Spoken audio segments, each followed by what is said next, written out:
লেখাপড়া তো খালি মাদ্রাসা না, স্কুলে যারা পড়ে ভার্সিটিতে ভর্তি হইতে পারতেছে না, কলেজে ভর্তি হইতে পারতেছে না।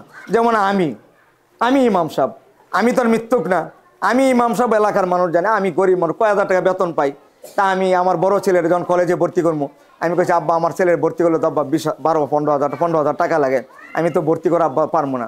কয় এক্ষণ এই যে এইভাবে এক্ষণই পকেটে হাত দিয়া এক্ষণই তাড়াতাড়ি করে টাকা বাড়াও, ছেলের ভর্তি করো। আমার বেলায় বলতেছি, যেমন গত বছর আমার ছেলে আপনার মেট্রিক পরীক্ষা ফর্ম করা লাগে, টাকা লাগে। আমি বলছি আব্বা আমার ছেলের তো লেখা ফর্ম করতে তো কত লাগে, যা চাইছি 5,000 লাগছে, 3,000 যাই চাইছি, সাথে সাথে বলছি এক্ষুনি 1 মিনিটও দেরি করো না, এখনই পাঠাইয়া দাও। যেমন আমার ছেলে অসুস্থ, চিকিৎসা করবো, অপারেশন লাগবে, উনি বলছে বাবা কোনো টেনশন করো না। এই যে আমার ছেলে গতকালকে গেছে, আমার একটা ছেলে অপারেশন, উনি বলছে বাবা কোনো টেনশন করার দরকার নাই, তোমার ছেলে যেটা খরচ করেন এটা আমি বোঝাম। উনি নিজে বিভিন্ন মেডিকেলে যোগাযোগ করতেছে।